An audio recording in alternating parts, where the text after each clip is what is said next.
Hello बच्चों, कैसे हैं आप सब। उम्मीद करता हूं आप सब बहुत अच्छे होंगे और आपकी पढ़ाई भी बहुत अच्छी चल रही होगी।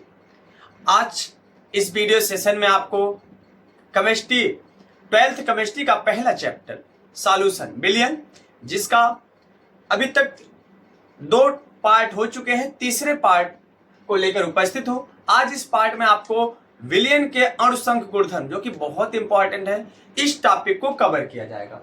आइए समझते हैं। इंपॉर्टेंट टॉपिक है विलियन का अणुसंख्य गुणधर्म क्या होता है। देखिए, कोई विलियन होता है, किसी विलियन में उसमें जो उपस्थित कणों की संख्या, माने वे गुण होते हैं। विलियन का अणुसंख्य गुणधर्म वह गुण होता है विलियन का जो उसकी कणों की संख्या पर निर्भर करता है। कहने के बाद हम लिख सकते हैं विलियन के वे गुण, विलियन के वे गुण जो उसमें उपस्थित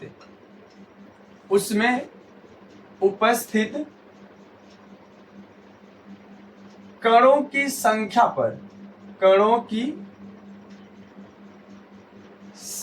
पर निर्भर करता है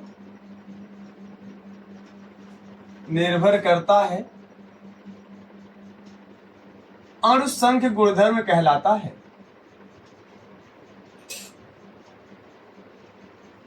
अणुसंख्य गुणधर्म कहलाता है। अब यहां देखिए, जो विलियन के अणुसंख्य गुणधर्म होते हैं 4 प्रकार के होते हैं। याद रखना, बोर्ड एग्जाम में बहुविकल्पी में भी क्वेश्चन पूछा जाता है। दिया रहेगा कि निम्न में से कौन सा विलियन का अणुसंख्य गुणधर्म नहीं है। 4 में से 3 ऑप्शन आपका दिया रहेगा, यही वाला, एक ऑप्शन बदल के दिया रहेगा, तो वही आंसर होगा। तो 4 को याद रखना। इसके कितने हैं? विलियन के 4 अणुसंख्य गुणधर्म है। कितने हैं? 4 अणुसंख्य गुणधर्म है। अणुसंख्य गुणधर्म है। नोट करते जाइएगा। एक बेहतर सा बेहतर नोट्स बनाइए आप खुद, जो पढ़ाया जा रहा है। साथ ही साथ मैं नोट्स भी बनवाते चल रहा हूं। साथ ही साथ आप क्या करोगे, अगर आपको पीडीएफ नोट्स चाहिए या नोट्स आपको हैंड रिटन चाहिए, तो आप हमारे टेलीग्राम चैनल से जुड़ सकते हो। चैनल को सब्सक्राइब करिएगा। टेलीग्राम चैनल का लिंक आपको डिस्क्रिप्शन में मिल जाएगा, वहां से जाकर चैनल को आप टेलीग्राम चैनल से जुड़ सकते हैं और पीडीएफ नोट्स वहां से प्राप्त कर सकते हैं। चलिए, पहला क्या होता है, ध्यान से समझिएगा। पहला क्या होता है? वाष्प दाब का आपेक्षिक अवनमन। वाष्प दाब का आपेक्षिक अवनमन। आपेक्षिक अवनमन, अगर इंग्लिश में इसको बोले तो हो जाएगा ये लोअरिंग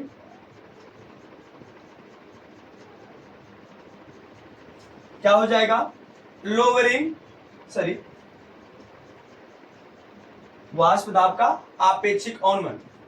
हाँ, इसको लिख सकते हैं relative lowering of vapour pressure. English में बोलते हैं क्या? Relative lowering of vapour pressure, वाष्प दाब का आपेक्षिक अवनमन। दूसरा है अणुसंख्य गुणधर्म क्वथनांक में उन्नयन। क्वथनांक में उन्नयन, इंग्लिश में इसको बोले तो elevation in boiling point. Elevation in boiling point. Third इसका है हिमांक में अवनमन। हिमांक में अवनमन। Dispersion in freezing point. और चौथा है परासरण दाब। इंग्लिश में बोले तो ऑस्मेटिक प्रेशर।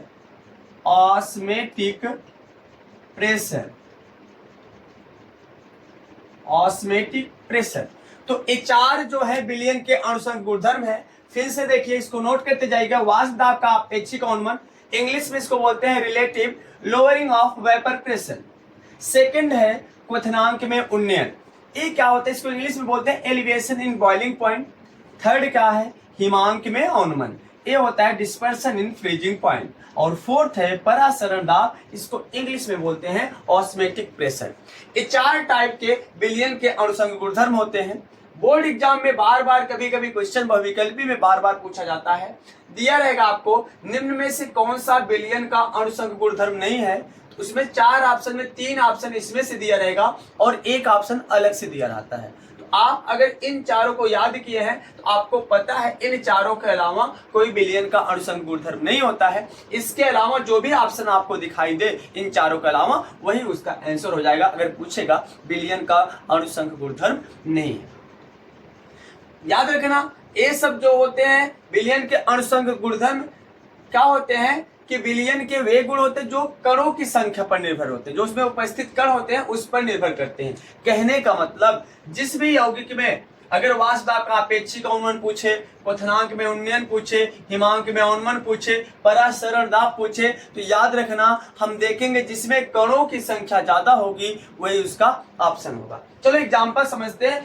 क्वेश्चन भी ऐसे पूछता है, मान लो दिया है यूरिया, ऑप्शन दिया है यूरिया, ऑप्शन दिया है ग्लूकोज, फर्स्ट ऑप्शन यूरिया दिया है, सेकेंड ऑप्शन ग्लूकोज दिया है।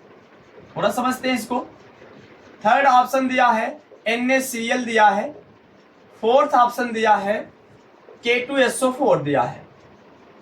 अब आपसे इन चार ऑप्शन में अगर कोई पूछे वाष्प दाब का अपेक्षिक अवनमन किसका अधिक होगा, या पूछे क्वथनांक में उन्नयन किसका अधिक होगा, पूछे हिमांक में अवनमन किसका, क्वथनांक में उन्नयन किसका होगा, हिमांक में अवनमन किसका ज्यादा होगा, परासरण दाब किसका ज्यादा होगा, इन चार में बिलियन के अणुसंघ गुणधर्म से संबंधित कोई भी क्वेश्चन पूछे, अगर चार ऑप्शन आपको दिया है तो आप याद रखना कणों की संख्या को लेकर चलोगे। याद रखना पहला चीज, एक तरीका बता दे रहा हूँ, ट्रिक बता दे रहा हूँ, बहुविकल्पी में आएगा, आप ऐसे ही सॉल्व करना। बाकी आप वन हाफ गुणांक से आगे निकाल सकते हो। यूरिया ये वियोजित नहीं होता है, ऑप्शन होगा नहीं, क्योंकि कणों की संख्या जब तक टूटेगा नहीं, वियोजन नहीं होगा, उसका चाहे परासरण दाब हो चाहे वाष्प दाब अवनमन हो, कुछ भी उसका सबसे कम होगा। ग्लूकोज ये भी टूटेगा नहीं, ये भी ऑप्शन नहीं होगा। अब दो ऑप्शन बचते हैं NaCl और K2SO4। ये देखो दोनों टूटेगा, Na+Cl माइनस में, K+SO4 माइनस में, कणों की संख्या में डिपेंड करता है। अब आप देखो Na कितने, एक Na का कण हो गया, एक Cl का, कुल कितने कण हो गए इसमें, दो। कितने हो गए, दो। इसमें देखो 2 K है और प्लस एक SO4 है, कुल मिला के कितना हो गए, 3। अब बताओ इन दोनों में ये तो दो हो नहीं सकता क्योंकि वियोजित होगा नहीं, जब अपघटित होगा नहीं जलीय विलयन में तो क्या हो जाएगा, ये वियोजित होगा नहीं, इसलिए इनका चाहे वाष्प दाब अपेक्षिक अवनमन, क्वथनांक में उन्नयन पूछे, हिमांक में अवनमन पूछे, परासरण दाब पूछे, कोई इसका महत्व नहीं होगा। इसको ऑप्शन को काट देंगे, बच्चा दो में देखेंगे किसमें कणों की संख्या ज्यादा है। अब इसमें एक Na का कण था, एक Cl का था, तो 2 हो गए, और इसमें 2 K का था, एक SO4 का था, 3 हो गए। तो ज्यादा किसमें है, K2SO4 में। तो आपका ऑप्शन क्या हो जाएगा, K2SO4। चाहे कुछ भी पूछे, चाहे वाष्प दाब का अपेक्षिक अवनमन पूछे, चाहे क्वथनांक में उन्नयन पूछे, चाहे हिमांक में अवनमन पूछे, चाहे परासरण दाब पूछे। तो उम्मीद करता हूं यहां तक बातें समझ में आई होगी। आप स्क्रीनशॉट लीजिए, फिर आगे बढ़ते हैं। स्क्रीनशॉट ले लिया होगा आपने। अब एक एक करके हम इसको पढ़ेंगे। चलिए एक एक करके इसको पढ़ते हैं। सबसे पहले पढ़ते हैं वाष्प दाब का आपेक्षिक अवनमन।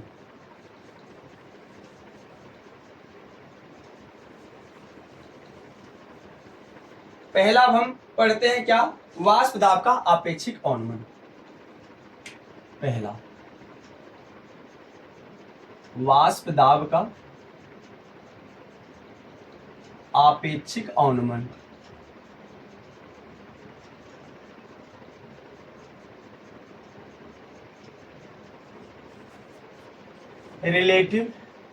Relative lowering in vapour pressure,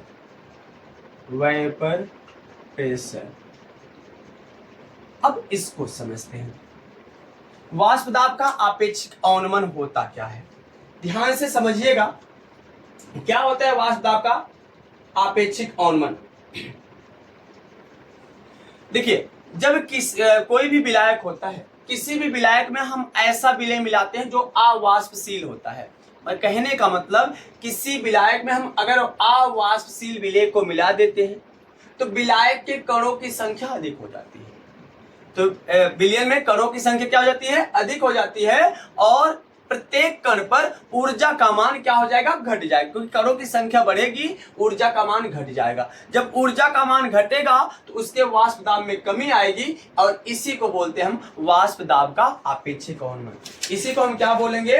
वाष्प दाब का आपेक्षिक अवनमन कहते हैं। ध्यान से समझिएगा, फिर से समझो मैंने क्या बोला। कोई भी विलायक है, किसी विलायक में जब अवाष्पशील विलय को मिलाते हैं, तो जब अवाष्पशील विलय को मिलाएंगे उस विलयन में क्या होगा? उस विलयन में कणों की संख्या अधिक हो जाएगी। जब कणों की संख्या अधिक हो जाएगी तो प्रत्येक कण पर ऊर्जा का मान घट जाएगा, और ऊर्जा का मान घटेगा तो उसके वाष्प दाब में कमी होगी, और इस वाष्प दाब में कमी को ही हम वाष्प दाब का आपेक्षिक अवनमन कहते हैं। चलिए अब ध्यान से समझते हैं। आपने राउल्ट के नियम के अनुसार पढ़ा होगा, राउल्ट के नियम अनुसार, राउल्ट के नियमानुसार आपने क्या पढ़ा है कि किसी भी राउल्ट के नियम के अनुसार क्या होता है? किसी भी विलयन के किसी भी घटक का जो वाष्प दाब होता है उसके मोल प्रभाज के क्या होता है? अनुक्रमानुपाती होता है। तो मान लेते हैं, माना विलयन में, काले पेन से लिखते हैं, देखिए, माना विलयन में दो घटक ए व बी है। विलयन में कितने घटक है? दो घटक, और दो घटक क्या है? ए और बी है। अब राउल्ट के नियमानुसार क्या हो जाएगा? किसी भी घटक का वाष्प दाब जो होता है उसके मोल प्रभाज के अनुक्रमानुपाती होता है। कहने का मतलब पी ए, देखो पी माने वाष्प दाब, ए का मतलब घटक ए का, प्रोपोर्शनल टू इसके मोल प्रभाज को ए से प्रदर्शित करते हैं, लिख देंगे एक्स ए। अब आपको पता है प्रोपोर्शनलिटी हटाते एक कांस्टेंट हो जाता है, तो पी ए नॉट माने घटक ए का शुद्ध वाष्प दाब इनटू क्या हो जाएगा? यक्स ए। यहां तक बातें सबको समझ में आई होगी? बोलो, यहां तक सबको बातें समझ में आई? अब मुझे बताओ यहां से यक्स ए कितना हो जाएगा? यक्स ए इक्वल टू इधर मल्टीप्लाई, इधर क्या हो जाएगा? डिवाइड, तो P A upon P A not हो जाएगा। पी ए अपान क्या हो जाएगा? पी ए नॉट हो जाएगा। देखिए कहां से आएगा, मैं इसको समझा रहा हूं, फिर इसको डायरेक्ट मैं समझाऊंगा क्या होता है। अब इसी प्रकार क्या हो जाएगा? इसी प्रकार घटक बी के लिए क्या हो जाएगा? एक घटक ए के लिए था, तो P B is proportional to X B. अब यहां देखते हैं, प्रोपोर्शनलिटी हटाएंगे कांस्टेंट हो जाएगा, तो क्या हो जाएगा? P B equal to P B not माने घटक बी का शुद्ध वाष्प दाब, और इनटू क्या? X B. एक्स बी बराबर कितना हो जाएगा? एक्स बी बराबर हो जाएगा P B upon P B not. इतनी बातें समझ में आई आपको? बोलो, इतनी बातें समझ में आई? यहां से हो जाएगा। अब याद रखना, चाहे आपको पता है यक्स ए बराबर हो यक्स ए प्लस यक्स बी, दोनों घटक का मोल प्रभाज का योग कितना होता है? एक। ये आप जानते हो, मोल प्रभाज पढ़ा है आपने? अगर नहीं पढ़ा है तो जाकर वीडियो फिर से देख लीजिए, प्लेलिस्ट में है वीडियो, आप जाकर वहां देख सकते हैं। याद रखना, दोनों घटक का जो मोल प्रभाज होता है उसका योग एक के बराबर होता है। अब यहां से हमें यक्स बी निकालना है, तो अगर यक्स बी निकालें तो क्या हो जाएगा? 1 माइनस यक्स ए। 1 माइनस क्या हो जाएगा? यक्स ए। अब यक्स ए की वैल्यू रख दो, तो यक्स बी इक्वल टू क्या हो जाएगा? 1 माइनस यक्स ए की वैल्यू कितनी है? P A upon P A not. अब देखो यहां सॉल्व कर रहा हूं, अब देखो बटे एक लघुत्तम हो जाएगा, तो यक्स बी इक्वल टू हो जाएगा, क्या हो जाएगा यहाँ पर? पी ए नॉट लघुत्तम हो, यहां पर हो जाएगा एलसीएम हो जाएगा। अब एक से डिवाइड करेंगे, पी ए नॉट जाएगा, पी ए नॉट को क्या कर देंगे? ऊपर गुणा कर देंगे, पी ए नॉट हो जाएगा माइनस पी ए नॉट से कैंसिल हो जाएगा, एक बचेगा, एक से मल्टीप्लाई करेंगे ऊपर क्या हो जाएगा पी ए। इसी को बोलते हैं वाष्प दाब का आपेक्षिक अवनमन, और ये क्या है मोल प्रभाज। और आपको पता है यक्स भी विलेय का मोल प्रभाज है, इसको लिख सकते हैं विलेय के मोलों की संख्या बटे विलायक के मोलों की संख्या प्लस विलेय के मोलों की संख्या। अब इसको और आगे लिख सकते हो, क्या लिख सकते हो P A not minus P A upon P A not equal to N B upon N A plus N B. याद रखना ये कहां से आया, समझ में आया, यहां से मैंने निकाला एक्स ए की वैल्यू। हमको पता है विलेय का मोल प्रभाज प्लस विलायक का मोल प्रभाज बराबर क्या होता है एक, इधर एक्स ए प्लस था, इधर क्या हो जाएगा माइनस, एक्स ए की वैल्यू रख दिया, माने घटक ए के मोल प्रभाज की वैल्यू रख दिया, फिर यहां पर आ गया। लेकिन जब पेपर में लिखना होगा आप ऐसा लिखोगे, क्या लिखोगे कि जो आप वाष्प दाब का आपेक्षिक अवनमन होता है वह विलेय के मोल प्रभाज के क्या होता है बराबर। राउल्ट के नियम के अनुसार यही है ना, राउल्ट के नियम का इसको क्या बोलते हैं, इतने को बोलते हैं वाष्प दाब का आपेक्षिक अवनमन। वाष्प दाब का आपेक्षिक अवनमन कहां से आया, समझ में आया। वाष्प दाब का आपेक्षिक अवनमन जो होता है विलेय के मोल प्रभाज के क्या होता है बराबर। आप यहां तक ये केवल इतना भी लिख देंगे तब भी काम चल जाएगा, लेकिन डिफिनीशन आपको लिखना पड़ेगा। देखिए अब डिफिनीशन क्या लिखना है इसको नोट करिए, चलिए मैं बोल रहा हूं नोट करते जाइए, कॉपी कलम लेकर बैठ जाइए, नोट करिए कि जब किसी विलायक में अवाष्पशील विलेय को मिलाया जाता है, जब किसी विलायक में अवाष्पशील विलेय को मिलाया जाता है तो विलयन में कणों की संख्या में वृद्धि हो जाती है, जिससे प्रत्येक कण पर ऊर्जा का मान घट जाता है, जिससे उसके वाष्प दाब में कमी आ जाती है, और यही वाष्प दाब की कमी वाष्प दाब का आपेक्षिक अवनमन कहलाता है। बाकी उसके बाद इसको नोट कर लीजिएगा।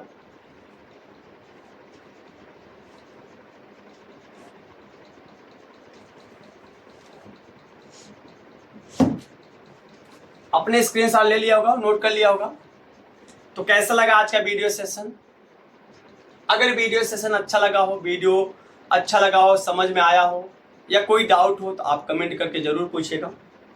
बाकी का जो अनुसंग गुणधर्म है, बाकी के जो 3 हैं, मिलते हैं अगले वीडियो में, वहां पर फिर लेकर उपस्थित होते हैं। तब तक यहाँ नोट्स बनाते रहिएगा और पढ़ाई लगातार जारी रखिएगा। साथ ही साथ हर विषय की तैयारी हो रही है, आप जाकर प्लेलिस्ट में सभी एक एक विषय को अच्छे से पढ़ के अपना नोट्स बनाइए। अगर कोई भी डाउट हो वहां पर आकर फिर कमेंट करके जरूर बताइएगा। फिर मिलते हैं, लव यू दोस्त, बाय बाय, टेक केयर।